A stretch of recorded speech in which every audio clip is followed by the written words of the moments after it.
so that they get to compete against other people in the school, which has been a great success. We had a lot of people show up the last time we did that, and the next one will be in just a couple of weeks. So that's all been really exciting. We've also had people going into local schools coaching, and we now meet twice a week. We meet on either Tuesday or Wednesday nights, as well as our regular Friday afternoon, which has worked really well because we've not only changed our location, but we've also changed our time, and so we get a different group of people. The people in the student union on the Wednesday night are different from the people in the founders building on a Friday afternoon, so it's boosted our visibility massively, and it's worked out really well. We plan to live stream the finals of the Collegiate Chess League as and when our teams inevitably get to the finals again, so that's very exciting. We're looking forward to that over the next couple of weeks.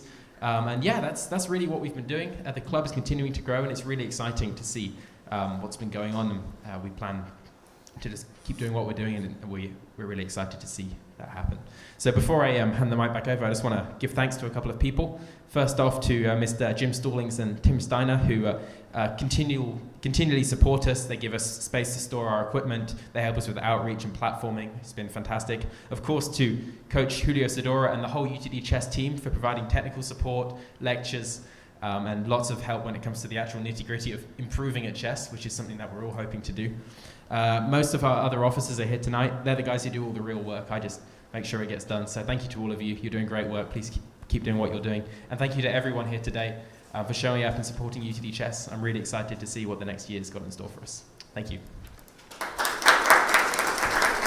Thank you, Ben. Thank you, Ben. And now on to the main Ben. So we have an exciting talk in store for everyone.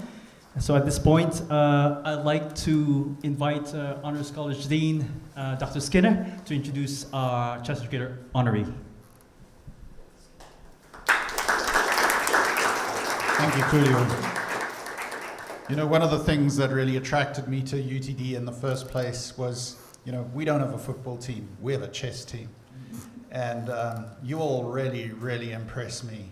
I kind of look at UTD as a place where we produce academic quarterbacks, and none more so than chess. So it really is a great pleasure for me to introduce here today USCF Master Ben Johnson, author and host of the popular Perpetual Chess podcast. And he is the 2024 University of Texas at Dallas Chess Educator of the Year. Ben will speak shortly on the topic, Common Traits of Adult Amateurs Who Show Significant Chess Improvement. And Ben started his podcast in 2016, and it has since amassed more than 5 million listens from across the world. He recently published New in Chess, Perpetual Chess Improvement, his first book. He's a Philadelphia native and Pomona College graduate. Ben played chess for the Julia R. Masterman School and has coached for chess in the Schools and Kids Chess Network in New York City, and later for the Pittsburgh Chess Club, as well as running his own scholastic programs in Pittsburgh and in New Jersey. On his podcast, Ben has interviewed players and content creators alike, including Fabiano Caruana, Judith Polgar, and Vishwanthan Anand. His Adult Improver series spotlights amateurs devoted to pursuing chess as a hobby. New in Chess, Perpetual Chess Improvement synthesizes chess improvement advice from trainers, players, and accomplished amateurs. He plans to release a Chessable course in early 2024. In the 20 prior years, we have never had a chess podcaster as an honoree.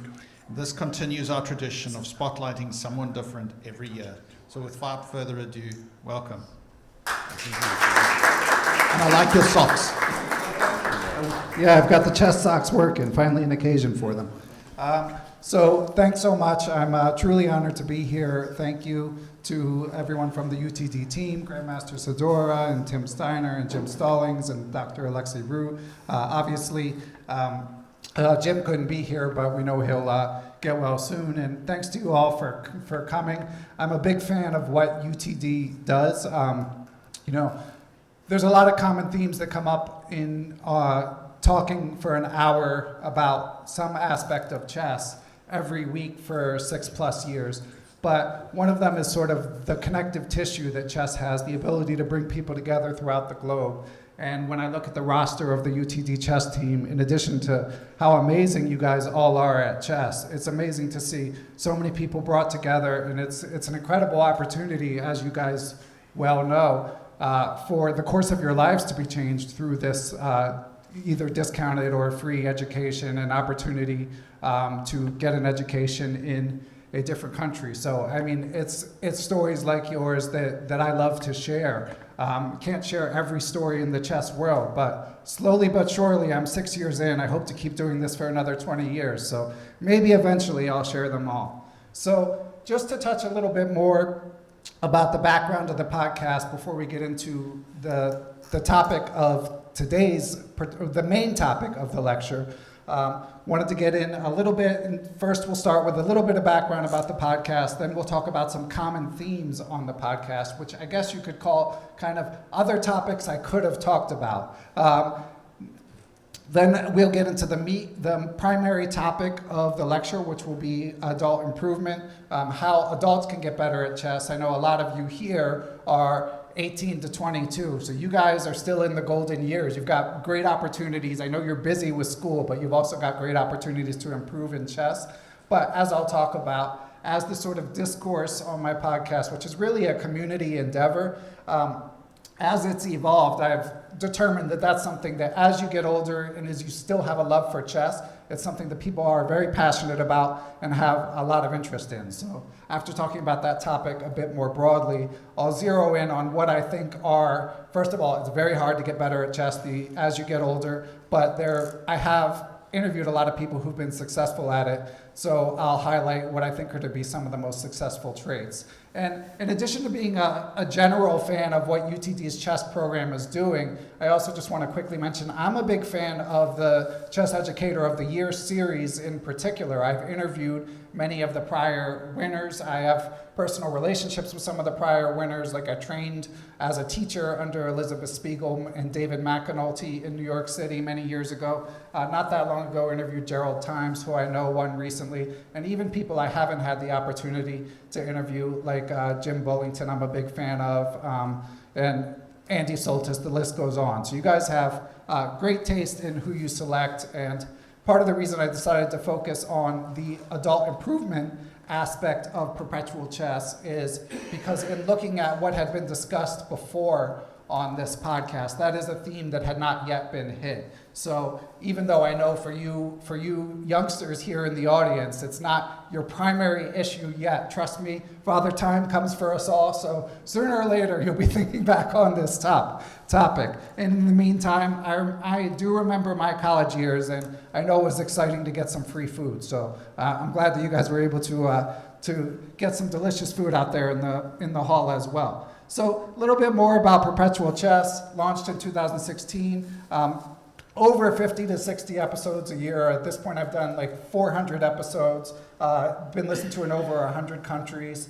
In the introduction, they mentioned a few of the people I've interviewed, also Nakamura, Judith Polgar. I also interview creators like Gotham Chess, Agad Mater, many, many others. I mean, a lot of my favorite interviews are not necessarily with like household chess names, but people who just sort of rank and file, I guess you could say, chess professionals who've just accumulated some great stories and life experiences along the way. So we'll do a Q&A at the end of this. Don't ask me what my favorite episode is because I'll just stammer for 10 minutes and won't give you a definitive answer. Don't ask me when I'm going to interview Magnus. I'm available for Magnus, but so far he's proved to be the trickiest guest to nail down. So, common themes on perpetual chess. The goal of the podcast is really to cover chess from all angles. Any way that chess could touch someone's life, hopefully those stories sooner or later will get told on perpetual chess. So we'll start here with chess business, which is not the most common theme, but it does come up periodically. I recently had the opportunity to interview the CEO of chess.com, Eric Albest. So in an interview like that, we're going to get into a lot of the nitty-gritty, them buying Chess24, what they're doing in terms of trying to combat cheating, what his thoughts are in terms of like event planning, and stuff like that I find fascinating. I also interviewed Rex Singfeld some years ago, so every once in a while get to talk to someone who had some success in the business world or is doing something to promote chess as sort of a public-facing entity. Those, again, not the most common interviews, but they are fun for me when I get a chance to do them. I also have a separate series of book reviews. I do that partially just because I love chess books. Players from my generation, I'm in my 40s, that was the main way to get better back in those days. And you know, there's just a big common thread between people who love chess and people who love books. So those tend not to be my most popular episodes, but they really resonate with the people who tune in. And you know, I've gotten to talk about and really dig into so many of the best chess books of all time, like My 60 Memorable Games by Fischer, Zurich 1953, all of my system, which I actually don't like as much, and all of the classics. Then of course we do like news and major event coverage. So I'm not like talking about every single chess tournament as it happens, but when the big events come down the pike, the World Cups, the candidate cycle, I try to line up, you know, someone who knows the players inside and out, like Grandmaster David Howell or Grandmaster Daniel King, and we'll talk about. You know, we'll preview it and then give updates as the tournament goes along. Often I'll try to line someone up from the site. Obviously, we had a big news story in 2022 with the Hans Niemann drama, and that became like its own separate series on Perpetual Chess, covering that as it unfolded. Chess history, another personal favorite of mine. So sometimes that might be interviewing a prominent chess historian like Dr. Frank Brady, or John Donaldson, both of whom have written amazing biographies of Bobby Fischer. Some years ago, I interviewed a biographer of Grandmaster Kramnik. But even more than hearing what historians have uncovered about ancient chess, I love the living chess history that gets uncovered from interviewing legends of the game like Jan Timman and you know, people who weren't necessarily top players, but maybe had encounters with top players like John Watson, who's legendary author in his own right, but was not like a grandmaster or an elite player, but he told stories of like going bar hopping with Mikhail Tal when he got a chance to meet him. And I love to hear these stories, these firsthand perspectives of what it was like to meet some of the legends of the game. Content creators, obviously, it's a lot of fun to talk to and to see the sort of stories develop of people who become chess YouTube stars and chess Twitch stars. Needless to say, 10 years ago, that was not a career that one could pursue in chess, and now it's become booming business for those who can, you know, make names for themselves in what's a competitive field. So it's fun for me not only to hear their advice about someone like Levi Rosman, who I first interviewed when he had 10,000 YouTube subs, and now he's got 4.5 million. So I sort of feel like I've had like a ringside seat to see his evolution, and happy to report that in my limited interactions with him, the success really hasn't changed him. And in the people who listen to Perpetual Chess, obviously it's a passionate chess audience. So in addition to people interested in learning more about the game, in improving their own games, there's a lot of people who have their own passion projects related to chess. So it's fun to interview the people who've broken through and really found a large audience in chess. As I mentioned, I've interviewed a lot of chess educators like Elizabeth Spiegel, who's just an amazing teacher. But in addition to that, I've interviewed people who talk about like the chess business. I know there have been some UTD alums who've gone on to have a lot of success running chess teaching programs. I've interviewed a few people like Peter Giannatos down in Charlotte, who shared a lot of tips about how to make a sustainable and successful scholastic chess program. Adam Weisbarth, who has one of the biggest programs, it used to be called Silver Knights Academy in the Washington, D.C. area. Now I believe it's called the Magnus Academy. Also shared a lot of advice about that business/educating aspect of chess. But obviously, you know, a lot of the teachers that you've interviewed, like David McAnulty, I mean, the work that they're doing, like touching the lives of kids is something that I try to touch on the podcast as well. I mean, obviously, you guys are incredible players and have devoted a lot of time to becoming great players. But the beauty of chess is that it can change your life without necessarily putting that much into it. And I love hearing the stories of, you know, kids who maybe don't have a lot of extracurricular opportunities who discover chess, and maybe they don't become grandmasters, but maybe it sets them on a more productive path that can alter the course of their lives. And then the biggest box here is the field of chess improvement. And when I started Perpetual Chess, that was actually not something I personally was especially interested in. I was already, I guess I was already about age 40, and I had made USCF Master when I was 18, and basically my rating had only kind of drifted down since then. And I wasn't working that hard on getting better at chess, and I was mainly, there weren't a lot of chess podcasts at the time. At the time I was running school programs around Pittsburgh, and I just wanted chess entertainment when I was in my car, and I just noticed that there wasn't much. So that was the impetus for starting the podcast, but the more I did it, I found out people really wanted to know how to get better at chess, which I knew this to be true. Obviously, there's a lot of ink spilled on this topic in the history of chess, and these days a lot of sort of digital lessons and YouTube videos.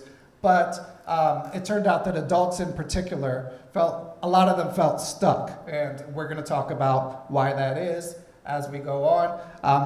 I did want to give a shout out because this is sort of a field that's become of increased interest to chess aficionados in recent years. I may bear some responsibility for that, but there have been books related to it prior to Perpetual Chess coming along. So there was a book called Chess Master at Any Age that came out in the 1990s about a gentleman who started chess at 37 and made it to master, something like 15 years later. Rolf Wetzel, and trust me, that is not easy to do. There was a book called Rapid Chess Improvement. This guy, Michael de la Maza, basically was like a 1300 player who was working with grandmasters trying to get better, but they would give him these really complicated lessons about like weak squares and backward pawns and so on and so forth, and then he would go and he would just hang his pieces. So he felt like he wasn't being addressed in the chess marketplace, and he designed his own system involving a lot of flashcards and really drilling down on tactics and using spaced repetition. So this was in the early 2000s. Obviously, many years later, Chessable has built a business around the concept of spaced repetition. I'm not endorsing this book. I'm not that big a fan of it, but he was one of the first people to write about hey, no one's really writing about chess as I experience it, and to offer some practical, concrete suggestions. Dan Heistman, I have felt like he's a longtime author and USCF Master, and I always feel like he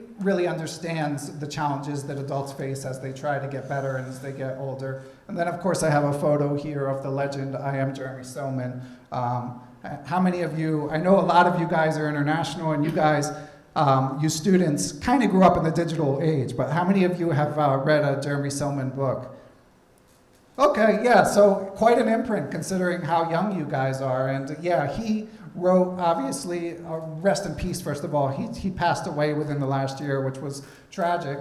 He's got quite a legacy, incredible chess presenter, and really changed the paradigm in terms of how chess was written about in a much more conversational style, but also very direct. If you played a move that was dumb, he would annotate amateurs' games in books like The Amateur's Mind, and he would just say it's a dumb move. And I think in some sense, a lot of amateurs players appreciated the lack of sugarcoating. So he was direct, he was funny, and he changed the way that chess education was presented. And if you look at someone like Levi Rosman now, you can Levi wouldn't be doing what he's doing if someone like Jeremy hadn't written the books that he'd written. So then we get to what is the main topic of this presentation, which is how adults get better at chess. So as I said, when I started this podcast, this was not something that was really on my radar, but as the podcast found an audience and I started to interact with listeners, I found that this was something of a lot of interest.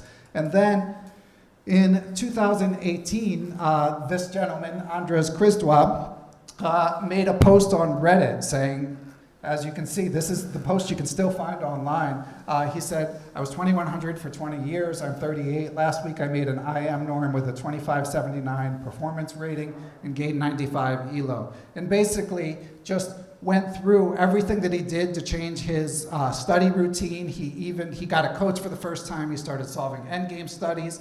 He said he always hated exercising, but he developed a fitness regimen. And there were just like hundreds of replies to this Reddit post, and it got a lot of attention.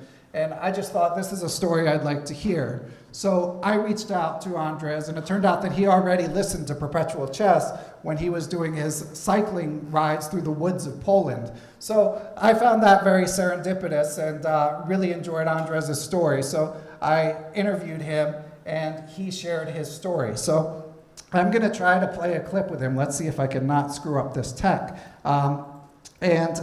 So this is a brief snippet of him sharing his story. Apologies again, this is from the early days of the podcast, so as I share more clips, the audio quality will get a little bit better. But here's what Andres said. He reached a sort of moment of exasperation that he wasn't getting better at chess, and here he is describing that moment. Like from the beginning. So 3 years ago, I had decided that I want to do something with my chess because, I was getting beaten by young players, by, players that I thought I should be able to win. And I somewhere inside of me, there was this will there was this wish to get better at chess. So the goal at the beginning was just to have 2200. That was my original goal, to be just truly honest. But then I thought, well, no, that was my goal for like forever, and it never worked. So maybe I need more bigger goals. So then I came up with this idea that maybe why don't I think about international master?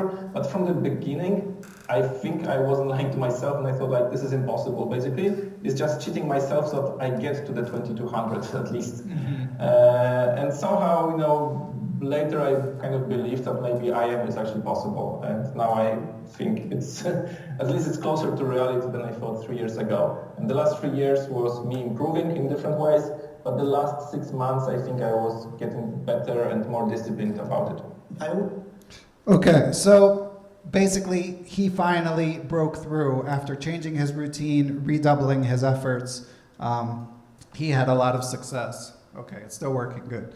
So here's Andres' rating graph. A picture's worth 1,000 words. So his FIDE classical rating is the light blue line. So you can see he's just kind of flatlining up and down, up and down, up and down, and then finally has this jump. And the type is too small to read, but basically where he had that peak is about when I interviewed him. And as you can see, this is an up-to-date graph. He's continued to play since then, and he had a big downdraft after that. So, not every success story is just like you're off to the races.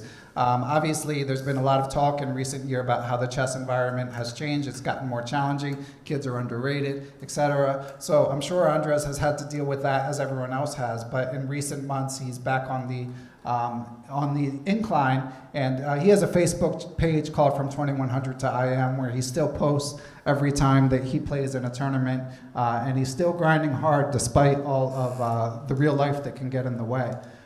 So Andres' story really took off, and this showed me a few things because I sort of tried out this episode basically as a pilot to see if people were interested. So this showed me that there are a lot of adults who felt like they were stuck in their chess. They felt like no matter what they do, they can't get better, and they don't know what to do. Information overload. There's so many resources out there, but what do I actually study? Number two, obviously that is not true of kids. I mean, most of you here probably, for you, a plateau is like 1 or 2 years, But as you get older, we're talking like 10, 15 years where you're working hard at your game and sometimes you just can't break through. But even beyond just chess improvement, because to me, chess is a much richer game than just trying to make the number next to your name go up. They just liked hearing the stories of other amateurs. And to me, again, that's sort of the connective tissue of perpetual chess is really like, as you get older, as you either become a professional or move on and pursue chess on the side, what role does chess play in your life? And for some people, that's still an intense devotion to improvement, but for others, it's it can be getting involved in the community, it can be drunken blitz games, whatever it is, you find the aspect of chess that you find enjoyable and try to do that. And lastly, it showed me that no one felt like they knew what to study. And as we'll be talking about, I actually feel like that's changed a little bit in the coming years. I mean, it's not for nothing that I've done 400 hours worth of interviews, and I feel like there's a bit of consensus about what people can study. So first, let's talk a little bit about the differences between adults and kids when it comes to chess learning. So kids learn relatively effortlessly. So, and this has been the experience, by the way, I mean, obviously I interview a lot of professional level players, a lot of grandmasters, but they often aren't as insightful for my amateur listeners about how to get better at chess, because they try to be as helpful as they can about a certain formative book they might have read, maybe a trainer who helped them along the way. But the bottom line is, if you look at the rating graph of someone like Hikaru Nakamura, I mean, it's like a Bitcoin chart, you know? It's just like straight up to the moon. So it's hard for someone like that to relate to the struggles of peaks and valleys and plateaus. So kids learn relatively effortlessly. They do compete over the board a ton. Obviously, in the online age, you have people like Nihal Cern, who are also playing Blitz online constantly, and someone like Hikaru obviously was sort of the pioneer in that regard when the Internet Chess Club was just taking off. Life-wise, they have few distractions. You know, their parents take care of the logistics. If they're lucky, their parents take care of the finances. So they're lucky in that they can just show up and play. And the bottom line is that this often ends in improving quickly. Adults, meanwhile, have different circumstances. So they often obsess over what to study. They can't decide this book or that book. I'll play a clip that's related to that in a minute. They find it challenging to compete regularly. I have 2 kids at home. My wife works full-time as well, so I certainly can relate to that. I mean, it's no small feat to make it to a chess tournament. Whether it be on a weekend or a weeknight, you're either dealing with, you know, setting aside family or household responsibilities, or possibly being tired from working all day. Not to mention, some people just live in places where there is no place to play.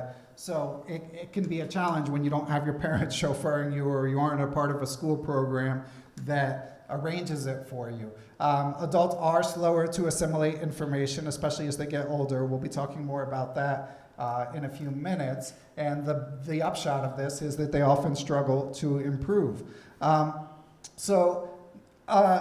A recent guest of the podcast, again, getting to how I love to hear the stories of how chess touches people's lives, I interviewed Robert Ramirez, who's just started a YouTube channel in 2019, and he's already got 120,000 subscribers. And he's got a great story. I mean, his family moved from Cuba to the US when he was 16. And he was pursuing chess in Cuba, but he wasn't like playing on national teams or anything. He was just like a good young player. And kind of on a lark, he got back into chess in the US, but he went to university. It wasn't like top of mind, but he started teaching a little bit of chess after graduating from college in the Miami area. It ended up becoming a full-fledged business. And then during COVID, since that business was slowing down, he started a YouTube channel. And lo and behold, he's a YouTube star. So Robert's done a lot of teaching, and he's taught both adults and kids. So here he is telling a story about the differences between adults and kids, if I can play this. Let's see. I always tell my students working with kids and adults, the main difference is 2 things. Number 1, kids, they do what I tell them to do. I tell them, hey, we're going to do this and this and this. They just do it. They don't know any better. Adults, they're like, yeah, but I saw this guy on YouTube who says this. I read this book about strategy and it says this. And then what they never do, the main difference, and I always give this an example. I've gotten people who are dad and kid. Dad is like, hey, can you work with my kid? Yes.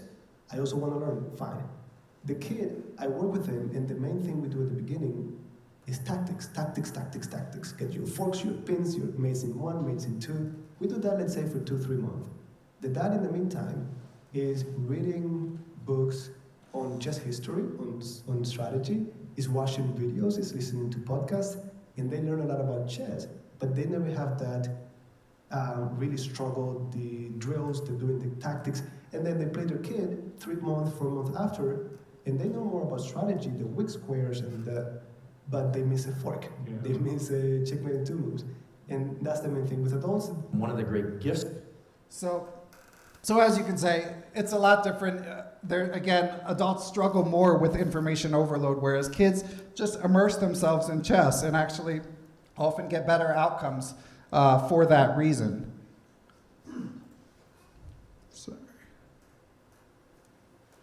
Sorry, just got to bring it back to the slide. One sec. Okay. There we go. Okay, sorry about that. So why is this the case? You know, what changes that makes it so much harder for kids to get better at chess than adults? Well, there's been a lot of research about that. A lot of it, you know, is fairly intuitive. A lot of you have probably heard about the concept of neuroplasticity, but basically, as you get older, it becomes a lot harder to learn new languages, learn to play a musical instrument, and improve at chess, as it turns out.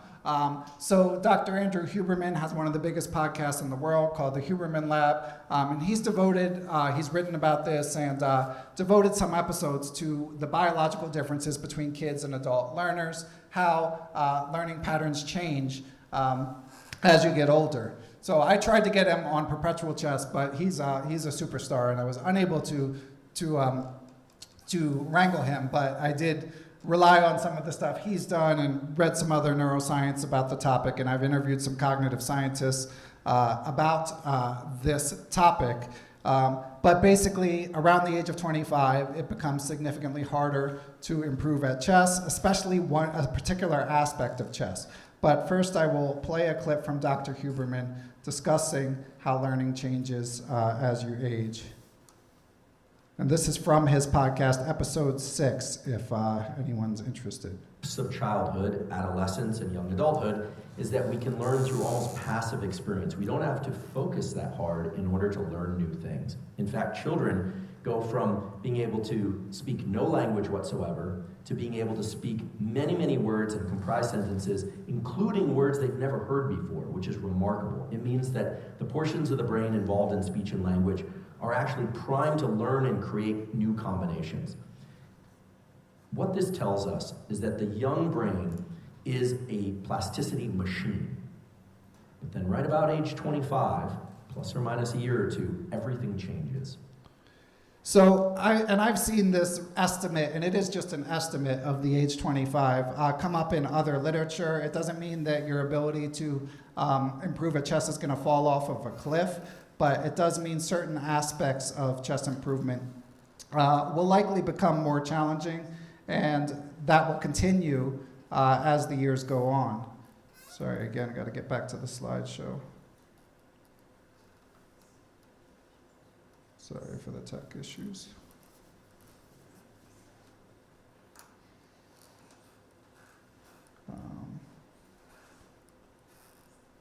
Sorry, I'm clicking on it, it's not coming up. Anyway, okay, there we go. So one of the cognitive scientists that I've interviewed several times and I've become personal friends with is named Dr. Christopher Chabris. He's also a USCF master, so he's a great person to talk to about this stuff.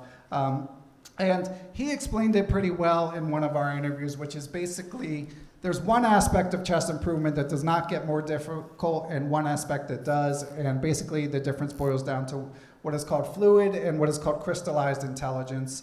Fluid intelligence is stuff like the ability to do math in your head, retain multiple data points, calculate, and that's kind of what Dr. Huberman's talking about, and that peaks in your 20s.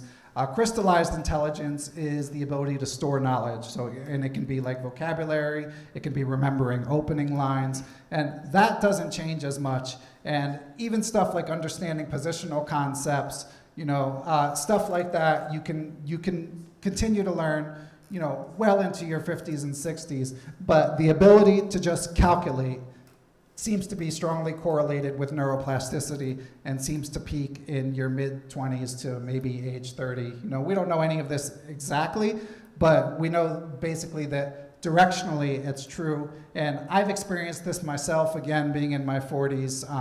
I don't calculate quite as fast as I used to. And the other thing I notice is I'll just forget, I'll look at one line in a game. I'm about a 2100 player at this point. I'll look at a line in a game, and then look at a few other lines, and then I won't remember what had thought about the first line that I looked at. You guys probably don't experience that much, those of you attending UTD, but that's what you have to look forward to in a couple decades. So Dr. Chabris, who's in his 50s and has described facing similar issues, even though he still competes often as well, said, our ability to learn is still quite good as we get older, and our ability to retain and use information is pretty good, but the fluid intelligence suffers in comparison. So, I mean, with all that prologue out of the way, what actually works for adults is the burning question. And before we get into it, I just wanted to give a shout out to a friend of mine, Todd Bryant. So some of this stuff, by the way, is discussed at length in my book, but Todd actually has kind of helped create what would be an addendum to my book, because he's been doing independent research on this topic. So he's a software engineer for chess.com. He listens to Perpetual Chess from time to time, and he got interested in, given his data and computer science background, he said, I don't want to just hear stories. I want to actually gather data about what's possible. What kind of improvement can chess players make? So Todd did a ton of research using data from USCF-rated players who'd made significant gains across different age brackets. I did an interview with him in episode 346 where he described what he found. He also wrote an article on chess.com called Can Adults Improve at Chess, which is a great summary and tells some great stories. And his data actually helped confirm what I had already sort of observed anecdotally from interviewing a lot of amateurs who've gained a lot of points. By the way, we have one in the audience here, Vishnu Warrior, who I interviewed some years ago. So in addition to UTD-affiliated people, Vishnu's made good progress and puts in tons of time despite a busy work and family life. So number one, they compete a ton. They find a way to play. So again, I don't sugarcoat it. It's not easy. I'm not saying the juice is worth the squeeze in a lot of cases, and a lot of times, life there's more important things in life than finding your way to a chess tournament as the years go on. But if you do want to get better, the single best thing you can do is to play as much as you can, and of course to review the games and try to learn from them. I spilled water on my computer. You're not supposed to do that, are you? So a lot of these players might play in a chess hotbed like New York City. Being able to play at a place like the Marshall is obviously an amazing opportunity. JJ Lang and Andrew Zinn were both in New York. Megan Chen, a kind of unique story. She's a software engineer who decided she wants to play in basically every state, and she has not played in all 50 states, but meanwhile she gained hundreds of points initially while she was doing this, and as we all do, she's been encountering a plateau subsequently, but I'm sure she will rise again. Philemon Thomas is a gentleman who's lucky enough to live in a small town, but with an active chess scene in Albany. So he was able to play a lot, and he made USCF Master something like a 12-year journey to go from like 1900 to Master. So that's the kind of consistent dedication it takes. And the people that Todd interviewed, also all played a ton. Thanks. I'll play a clip with Todd discussing that, of what he observed from looking at the graphs of these players. And that was just a common thread that I noticed in all of these people. Like virtually every case is that when I looked at their rating graph, it was always immediately very jagged over the entire period, meaning that they were playing regularly the entire time. And frequently, these people were playing something like every weekend or every month at their local club. That seems to be another common theme to get the number of games in, probably without breaking the bank and having to do a lot of complicated travel. Okay, so as Todd described, basically everyone who'd gained hundreds of points, all of the most accomplished adult amateurs, were playing basically nonstop. And part of that gets back to some of Dr. Huberman's findings. He talks not only about adults learning more slowly, but he says that they need to learn differently. Whereas with kids, they learn effortlessly. Just play and the lessons will automatically come into your head. Like when I interviewed Nakamura, he was saying, I didn't read that many chess books. I played a lot of tournaments. I just constantly played on ICC. And obviously he's not like your run-of-the-mill chess talent. He's a once-in-a-generation genius. But and it does help that former chess educator of the year, Sunil Weeramatri, was his stepdad, but he learned pretty effortlessly. He played a ton online, and just from iterating, he was able to get better. But as Dr. Huberman says, as we get older, we need to be more effortful. And one of the things he talks about is the need for a differentiated environment. So if you're just kind of clicking buttons on your screen as an adult trying to learn, it's harder to remember. It helps to actually go to a chess tournament and actually sort of sit across from someone and actually, if there's some opening line that you don't remember, to have that feeling of, oh man, I thought I knew this and I have no idea what to do. It's that sort of tangible feeling that then you'll go home and learn it, and then you actually will remember. But when you're younger, you often can just play a blitz game, check a line, and you don't even have to review it later. It's just you're good to go. So, you do need to become more effortful. Another common trait I noticed is that they have a routine. Now, obviously, for working adults, the amount of time you can dedicate to chess, it will ebb and flow. But whatever you do with that time, they tend to be purposeful about it.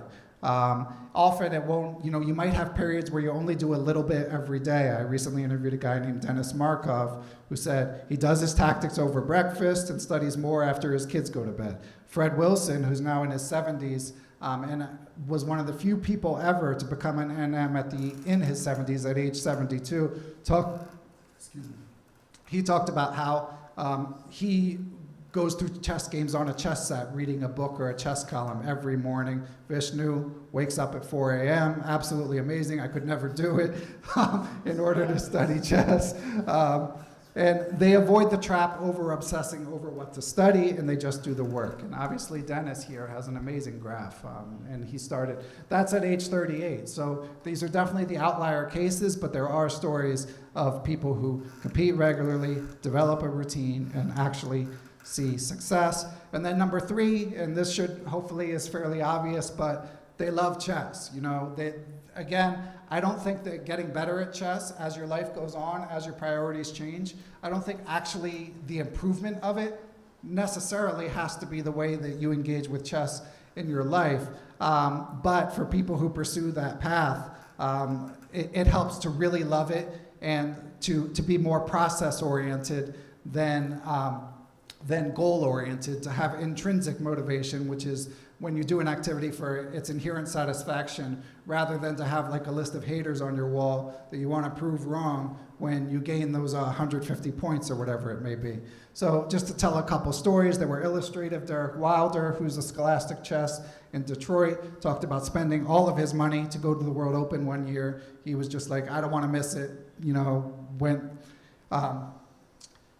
I tell everybody, when you play chess, you're doing it because it's something you love and it's a passion, and when you love something, the cost doesn't matter. My friend Max Farberov recently made NM after 5 years of working hard, and he's pretty active on chess Twitter, as I am, and one thing I've noticed about Max is he's always following the most obscure tournaments all over the world. So it's one thing if you're following Tata Steel or one of these top tournaments or the candidates or whatever it may be, but he's following random open tournaments in Spain and Bulgaria and just posting positions from them constantly. And he's not doing that as a method of study, it's just because he loves chess and he's curious about the game. So one last story I wanted to highlight is something that someone that Todd Bryant found through his research. So I've managed to interview a lot of sort of the outlier cases of adults getting better at chess, just kind of, sometimes they listen to the podcast, or sometimes a friend of theirs is like, hey, you're actually pretty unusual, and they'll try to put me in touch with them. Again, I try to not only interview people who've had these crazy gains, because these are the exceptions, but Todd found a guy by the name of Michael Johnson, who he calls King of the Improvers. So Michael Johnson is from Kentucky. He started tournament chess at the age of 36 and was rated under 1,000.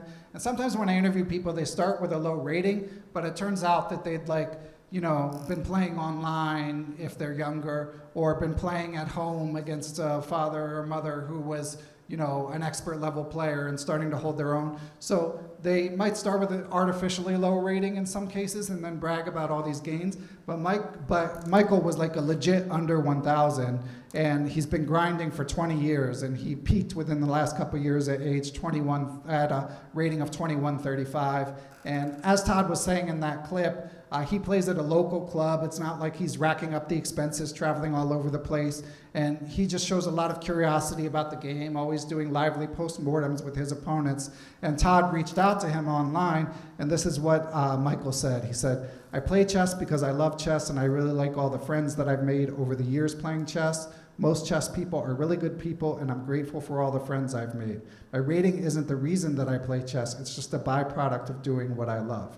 So he's still on the grind, and find it super inspiring, people like him who are able to break through. And as I tried to sort of synthesize what I learned from these common threads, one thing that occurred to me is the people that I do interview who have the most success getting better at chess, they often have a childlike enthusiasm for the game.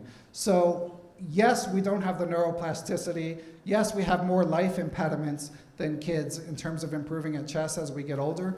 But if we can retain a childlike passion for the game, I do think that that's one of the key differences, and that includes playing a lot. And you might not be able to fully immerse yourself in chess for 20 hours a week. Like when I was a kid, I went to Masterman School, which had like a national championship winning program. So we were automatically immersed in chess for like every minute that we're at chess club, which is like 6 hours a week right off the bat. And then you're going to tournaments on weekends. So it probably added up to 15 hours a week without even cracking a book. That's going to be tough for you to do as an adult. But the moments that you do chess, you're all in and you're enjoying it. And I think that that's something that kids do. They're not, again, getting back to Ramirez's quote, they're not obsessing over what they study. They're just enjoying what they do. And that's kind of what I think is a through line between how kids learn and how even the most accomplished adult amateurs learn.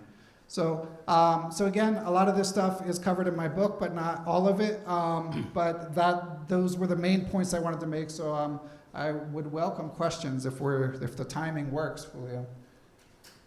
Okay.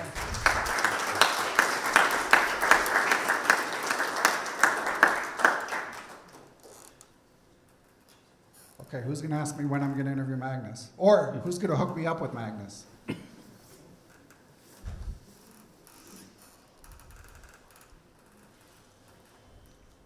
I'll throw one out to get you started. So when I was a kid and started playing chess, the question would come up, what do you have to do to become a chess master? And the answer was, you got to play through 10,000 master games.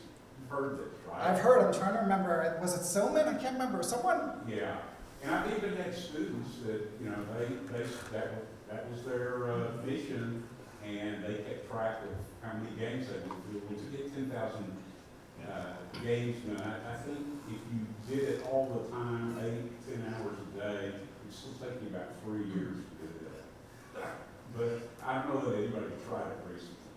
Yeah, so when Jeremy Silman passed away, I'd read his books over the years, but I kind of did a deep dive into his legacy. I did a podcast about one of his books, Amateur's Mind, listened to a couple old interviews that he'd done, interviewed two of his good friends. I am John Donaldson and I am Cyrus Lakdawala. And I think that quote may come from him because he said, he told a story about how when he was in high school, he would cut school and basically just study chess. And he said that in those years, he just played through games constantly. And as a result, in some of his interviews, and he might have written it somewhere as well, he gave that advice to study 10,000 games. Now, I have to tell you, John, I don't think that's the best way to get better at chess in 2024. Because another sort of theme that comes across in talking to neuroscientists and professional chess players and trainers and accomplished amateurs is the importance of active over passive learning. So for the same reason, you don't want to, like watching YouTube is not the best way to get better at chess. Competing, you're making all the decisions. So competing is sort of the gold standard because you're navigating all phases of the game, opening, middle game, end game. You're feeling the feelings. You're not like, solving a puzzle in a lab without your nerves. You're actually dealing with your nerves and finding a way to manage the clock and everything that goes along with it. And playing through games can be very helpful, but you've got to make sure you're really involved and not kind of just mindlessly playing the moves. Gregory Kaidanov, one of the top trainers here in the US, is a big advocate of a way of studying chess called solitaire chess. Of course, there's a long-standing column by Bruce Pandolfini in Chess Life magazine. Basically, the idea, people call it guess the move. Basically, the idea is you cover up the move and you pretend like you're really playing. And Kaidanov says that he likes to really get into it. He says he'll study a particular player and he'll close his eyes and imagine that he's that player. And he'll pick players like Jean-Christophe Duda, top players, but not like Magnus Carlsen, not like one of the best players of all time. He just wants to understand the mindset of all the top players. And he actually uses a clock so that he's really simulating the conditions of a game. So I think if you're going through games that way, then it's a great way to study. But I think if you want to get the biggest bang for your chess study time buck, then I don't think, I had that book, 500 Master Games by Tartakower when I was a kid. I love that book. I ran it ragged. But I think that was, in those days, that was kind of all you could do. Whereas now I think that there's more targeted ways to learn.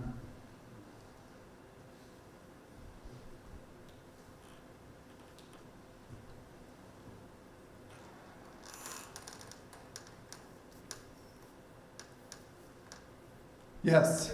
Well, I don't exactly have a question related to the entire talk, but since in your presentation you also mentioned that you also cover history in your podcast, where did the chess nomenclature for different ranking came from? So I'm sure you might have covered that. Different chess titles, or? Yeah, Grandmaster. That's a good question. Wow, you're putting me on the spot. And by the way, the questions do not have to be related to this presentation. If you just want to hear stories about any of the people I've interviewed, I'm happy to share. But where do the titles, I know that there was a FIDE Congress where they launched the title of Grandmaster. And there's something like 19 original Grandmasters. And obviously, some Grandmasters, Julio, are you one of the people who says there's too many GMs now? I know we've got a few GMs here, so, but my personal opinion is there are not too many. It's an amazing achievement. But yeah, I don't know the full history, unfortunately. Yes, Vishnu. What's the hidden gem of underrated chess website? Oh man, the hidden gem of an underrated, Matthew Sadler's YouTube channel. I don't know if you guys are watching, but he's going through engine games. Obviously he's a super genius. He wrote this award-winning book along with Natasha Regan called Game Changer that annotates the games of AlphaZero. And these days, let's not get it twisted. Computers are obviously the ones we can learn the most from. And Matthew Sadler, with his legacy as a British champion and top 50 player in the world, is also a very gifted teacher, and he just geeks out on all his favorite computer games and goes into great depth explaining them. So it's it's one of those things where it's work. You've got to watch the video, you've got to pay attention, but to learn from the sort of seemingly effortless way that computers can play is I think the next frontier in terms of player development, and obviously that's true at the professional level in terms of how they study openings, but I think that it's something that's underemphasized inappropriately by amateurs as well. And yeah, I think it's called The Road to Silicon Valley because he wrote a follow-up book to Game Changer that looked not just at AlphaZero, but more computer games, and now he's just updating it in real time as computers play more games. Did you have a question?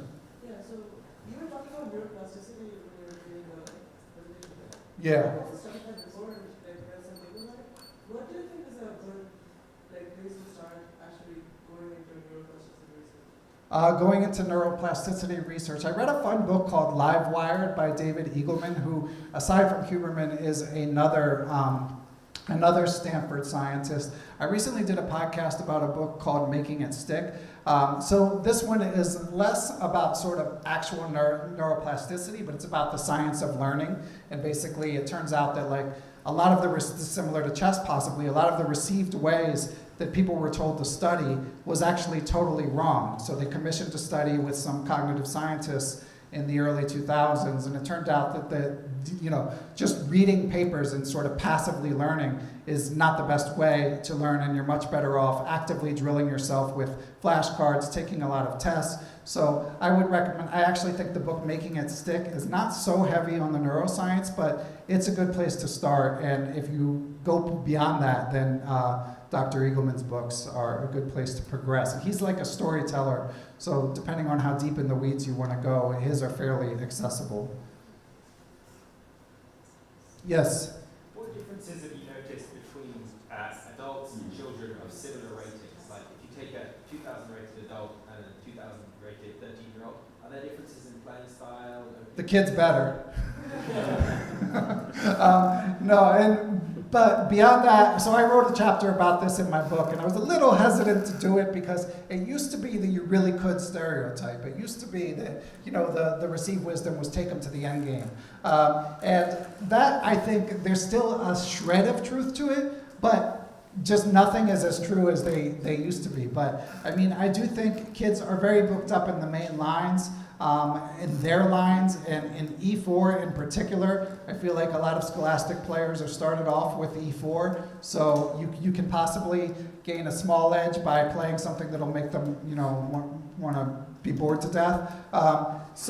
There are stylistic differences. They can be a little impatient.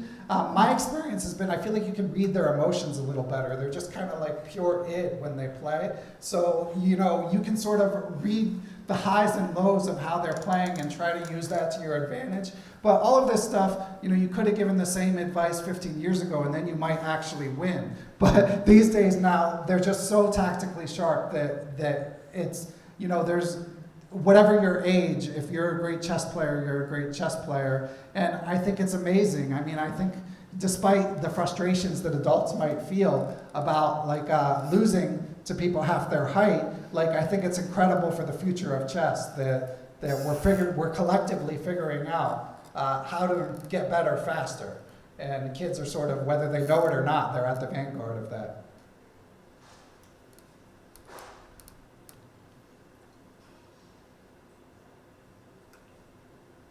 Anything else? Going once? I have a lot of hope until that answer. If you listen to the podcast regularly, you would have given up hope a long time ago. No, it's just a row now. Books, obviously, is, that's what I grew up with. Yeah. Chessable, I can learn a couple lines and be able to combat a tricky game here and there, whatever. But if there was one or two critical electronic tools that I had to take a look at that popped to your mind after all these interviews that I need to adjust my learning style for, what comes to mind? Critical, so for anyone who couldn't hear it, critical electronic learning tools that come to mind. I'm a bit analog in the kind of approach that I advocate. Another thing that comes up in the scientific research is the importance of three-dimensional learning, the importance of engaging muscle memory when you're trying to learn. So a lot of both the accomplished adults I've interviewed, and even when I interviewed Abhimanyu Mishra, who became the youngest grandmaster in the world, he's always playing through moves on a chess set. One of his trainers advised him that in the early days of his development, and that's been instrumental in the progress he's made. Even though he became like a chessable junkie, there was a period where he was doing it for 8 hours a day, but he was inputting it and doing it on the chess set. But the other thing that I would say, Bob, is it's not necessarily about some fancy tool, but the way that you engage with it. My friend FM Nate Solon, who's also a data scientist, so this sort of ties in with the scientific research, was saying that when you want to learn an opening, yes, it's great to review the lines on Chessable, but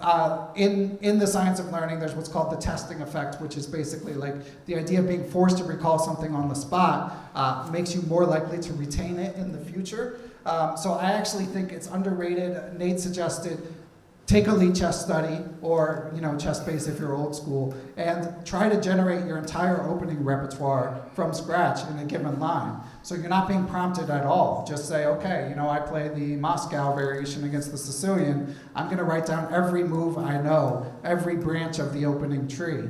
And what you'll find is it's really hard to generate it on your own. And I actually think that that's not super analog, but it is something like lead chess is certainly easier than a notebook. So, and obviously lead chess studies have so many, you can also play solitaire chess on lead chess studies. So you can just get lost in them. And if you use that in conjunction with 3D learning with a physical chess set, then I think you're on to something. My hope is back. Good. Yes, Vishnu. Yeah, as a fellow parent, how did you introduce chess to your kids? Yeah, how to introduce your kids to chess. So I think I failed at this. So I have a 10-year-old and a 7-year-old, and I taught my son when he was 5, and it's a big debate in parenting discourse whether you let your kids win or not. And he knew I was a chess master and a chess teacher, so I felt like it would be kind of silly to let him win. So I just would win every game, and he. Did you let him be calm? What's that? Did you let him be calm? He likes playing my wife. Yeah, so that would have been better if she was playing him more often, and he still enjoys playing her. But he never got into chess. I mean, I did a few chess clubs at his school, and he would go to those. But I do think that, it's one of those things where we might wish the world was a different way, but you are better off finding a way that kids can get some positive reinforcement early on. I have an interview coming up with a chess educator in New York named Carol Ann Coronia, who has a chapter about how to teach kids. And there's different variants. Obviously, you can just do handicap in terms of what pieces. You might start with just a knight and 8 pawns and give your kid all of, this is once you've taught them how to play, give them all the pieces. Or you can have a rule where they can switch sides when they want, and then they'll be able to win. So, but basically, I do think that letting them win, finding a way for them to win is worth it if they're pretty young. And in terms of just the pedagogy of the actual teaching, just go slow in one piece at a time. And the Chess Steps series is a great resource, and they have two books called Stepping Stones that are designed specifically for kids that are a good place to start. But don't start with the pawn, start with the rooks and bishops and pawns, and save the knight for last.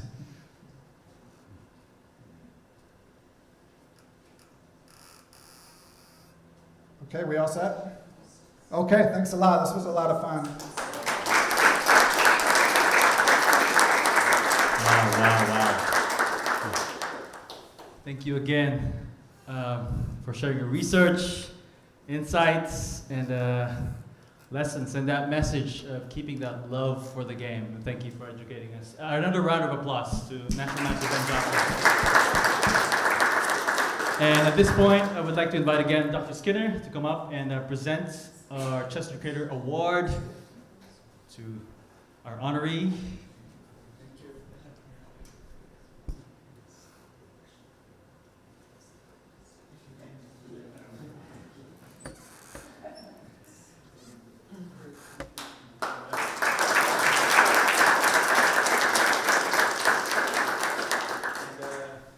Last thing, can we have the chess team members, Dean and the honoree, to have a group picture?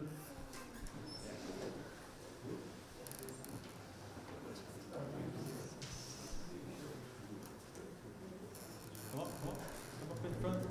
Yeah, up here. Light up here.